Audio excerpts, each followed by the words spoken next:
ससुराल तो जाना पड़ेगा बेटा, यहाँ कब तक रहोगी? ऐसे रह लेती तो कोई बात नहीं थी, लेकिन समधन जी की तबीयत खराब है, वहाँ दामाद जी परेशान हो रहे हैं और तुम यहाँ बैठी हो, लोग क्या कहेंगे? समझा रही थी मम्मी। तुम तो बस लोगों की सोचो, मेरी कोई चिंता मत करो। देखा नहीं, 1 महीने में 1 किलो वजन कम हो गया और ये हाथ कितने सख्त हो गए हैं, रोटियां बना बना कर और सब्जियां काट काट कर। मैं नहीं जा रही वहाँ, मैं इतना सारा काम नहीं कर सकती। और क्यों करूँ जब वो मेरा परिवार ही नहीं है? मुझे तो बस तलाक चाहिए, नहीं रहूंगी ऐसे लोगों के साथ, बोली माना। तलाक, फिर से तलाक? भूल गई वो 5 साल जब गुमसुम बैठी रहती थी। ये तो किस्मत अच्छी है जो दूसरा मौका मिला है तुझे, ऐसा मौका सबको नहीं मिलता। बेचारे भले लोग हैं फिर भी ऐसा कर रही हैं, तो क्या करूं? पता है, महीने भर से ना तो शॉपिंग की है और ना ही बाहर गई हूँ।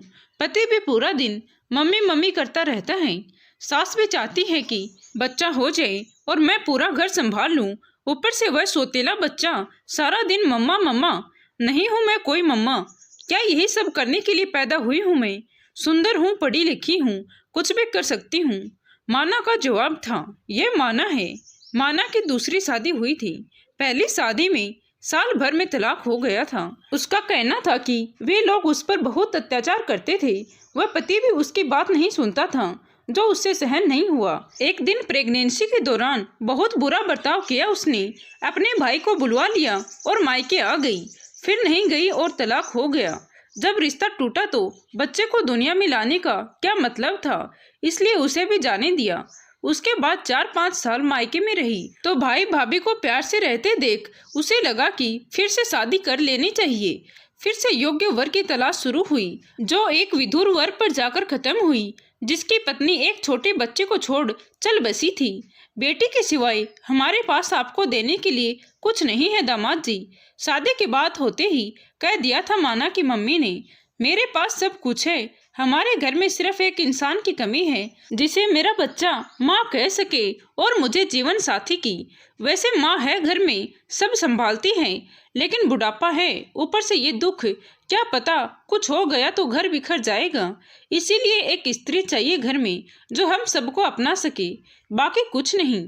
होने वाले दामाद ने शालीनता से उत्तर दिया और माना की मम्मी का जैसे सपना पूरा हो गया। खुश तो माना भी बहुत थी, उसे जो चाहिए मिल रहा था।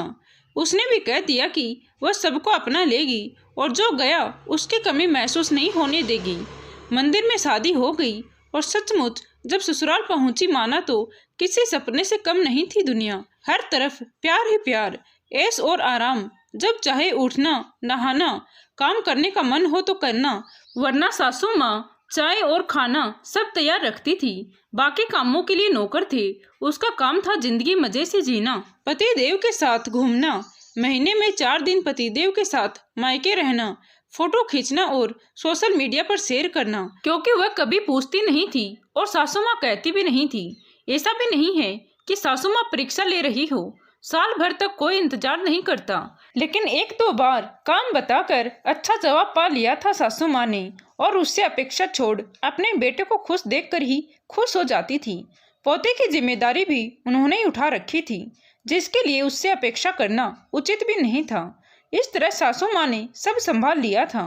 वे सोचती थी कि नई नई है, खुद माँ बनेगी तो उसे भी जिम्मेदारी का एहसास होगा, लेकिन उसे कोई जल्दी नहीं थी। साल भर सब कुछ बहुत अच्छा चला कि एक दिन सासू माँ बाथरूम में फिसल गई और पैर की हड्डी टूट गई। ऑपरेशन हुआ और 6-7 महीने बिस्तर पर रहने के लिए बोला गया। 2-3 दिन तो काम काज किया, फिर थकने लगी माना। सप्ताह भर होते होते तो चाय खाना सबका समय बदल गया। परिस्थिति देखकर पतिदेव ने मदद भी करनी शुरू की।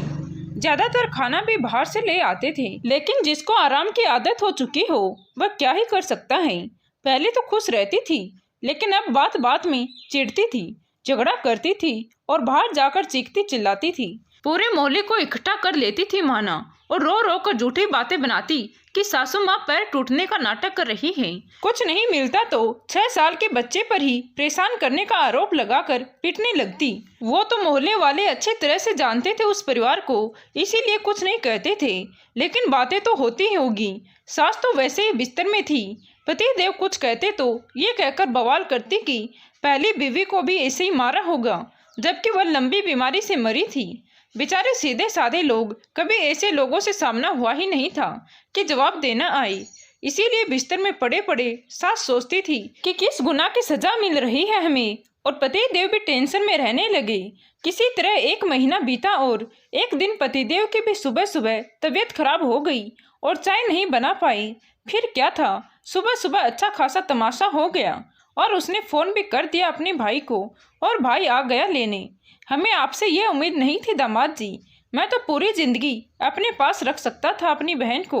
वो बहन कम और मेरी बेटी ज़्यादा है, लेकिन आप पर ज़्यादा विश्वास कर लिया मैंने। सिर्फ बहन की बात सुनकर बुरा भला बोल चला गया भाई और कोई कुछ नहीं बोला, लेकिन पूरी बात सुनकर मम्मी को बहुत गुस्सा आया। वे खुद एक जुझारू और कामकाजी महिला हैं, लेकिन पता नहीं कैसे बेटी में उनका कोई गुण नहीं था।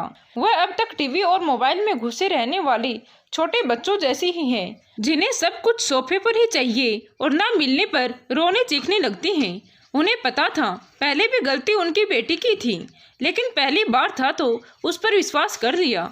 सुंदर लड़कियों को अमीर दूल्हे मिलते हैं, इसी भ्रम में न तो पढ़ाई को सीरियसली लिया और न ही कोई काम काज सीखा माना ने। लोग पहले वाले भी बुरे नहीं थे, उसकी हर गलती को नज़रअंदाज करते थे। जब पता चला कि वह प्रेग्नेंट है, उनकी खुशी का पारावार न था, लेकिन वह खुद मां नहीं बनना चाहती थी और गलत समय पर अबॉर्शन की जिद कर रही थी, जो ससुराल वालों की नज़र में पाप था। इसीलिए खुद को चोट लगाकर उन सीधे लोगों को फंसाया। अब वे लोग भी किसी तरह पीछा ही छुड़ाना चाहते थे, इसीलिए उसकी मुंह मांगी रकम दी और अलग हो गई।